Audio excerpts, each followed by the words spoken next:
বাড়ি কোনটা? এই যে মিস্টার। না আমার খুব ভালো লাগছে।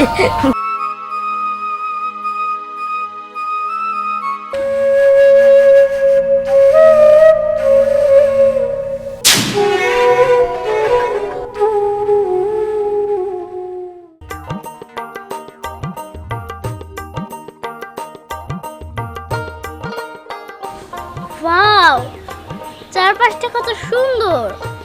গ্রামটা না আগের থেকে অনেক উন্নত হয়েছে। পরি, তোদের গ্রামটা আমার খুব পছন্দ হয়েছে। তুই ঠিকই বলেছিস, আমাদের এই গ্রামটা অনেক সুন্দর। আমি অনেক বছর পরে আসলাম। আচ্ছা ঠিক আছে, চল। শোন, শহরে থাকতে থাকতে আমরা বোর হয়ে গেছি। গ্রামে এসেছি, দেখবি আমার দাদু বাড়ি কত সুন্দর, তোর আর যেতে ইচ্ছা করবে না। তুই ঠিকই বলছিস, আমার এখন থেকে আর শহরে যেতে ইচ্ছে করছে না। আচ্ছা চল।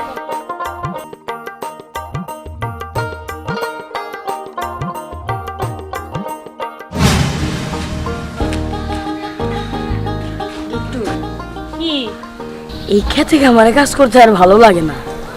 আল্লাহ যে কেন আমাকে গরিব করে পাঠাইলো।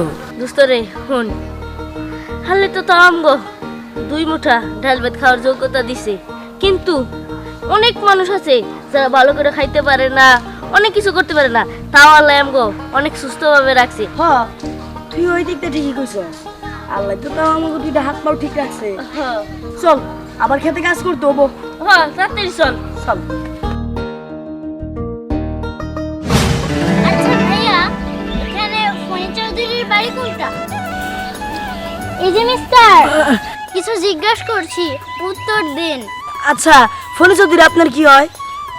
আসলে উনি আমার দাদা। আমি অনেকদিন পর শহর থেকে আসছি তো, এই জন্য চিনতে পারছি না। পরি, চল তো। আচ্ছা চল।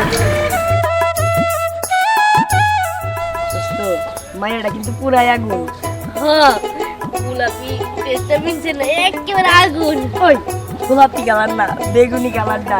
আরে না, গোলাপি কালার। আরে না, বেগুনি কালারটা। আরে গোলাপি কালার। আরে না, বেগুনি কালারটা। আর না, গোলাপি কালারটা। যাই হোক, তোর বেগুনি মানে তোর গোলাপি, আমার বেগুনি। হ্যাঁ। চল, বেগুনি কালারটা।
ছোট বাইডারে কোনো কাম কাজ কোনো কিছু করা হয় না।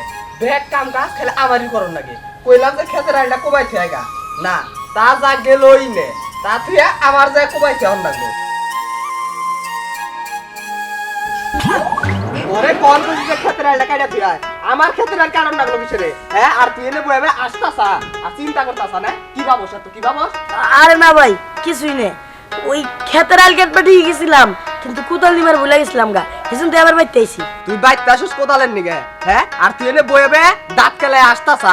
আমি তোর ফোন দি বুঝি না, তোরে হবাই থাবরে রাখছি, আরো 2টা দিমু।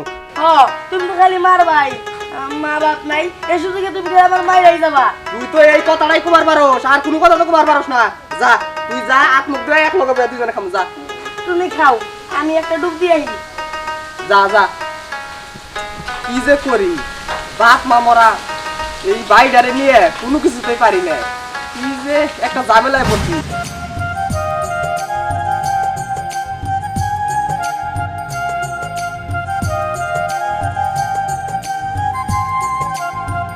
আচ্ছা, আপনাকে দেখে মনে হচ্ছে আপনি আমাকে কিছু বলতে চাচ্ছেন।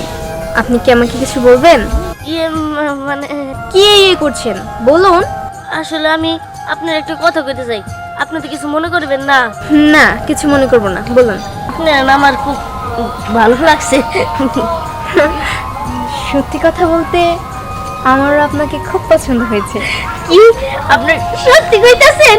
হ্যাঁ, সত্যি বলছি।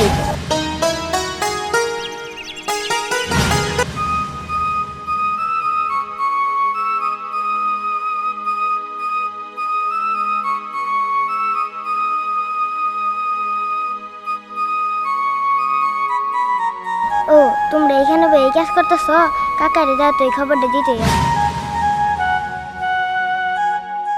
তাই ঘাস হয়ে বুঝাই গেছে গা, ঘাস তুলে হারন যায় না।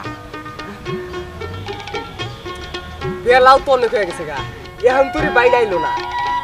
ছোট ভাই কিছু কম হয় না, যাই দেখি বাইরা কনে আছে। কি ছোট লোকের বাচ্চার এত বড় সাহস আমার ভাতিজির লগে মেলামেশা করে? কত বড় সাহস! ঠিক আছে তুই যা, আমি এর হিসাব পড়ায় গন্ডায় বুঝিয়ে দেব আমি কি জিনিস ও চিনে না।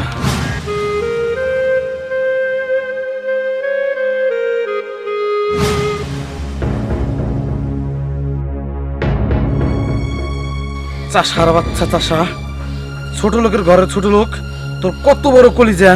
তুই আমার ভাতিজির লগে মেলামেশা করস, তোর ঘরে কয়টা মাথা রে? আজকে তোরা বুঝাবো আমার ভাতিজির লগে মেলামেশা করার কি ফল।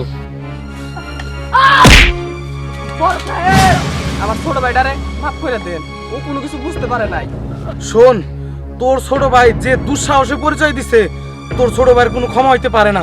আমার মা মরা ভাইটারে আপনি মাফ করে দেন। হ্যাঁ, মাফ করতে পারি, তবে একটা শর্তে। কাল সকালে সূর্য ওঠার আগে তোরা এই গ্রাম ছেড়ে চলে যাবি। আচ্ছা বড় সাহেব, আপনি যা করবেন তাই হবো, কালকে সূর্য ওঠার আগে আমরা গ্রাম ছেড়ে চলে যাবো। আচ্ছা চল ছোট ভাই। তারপরে চল।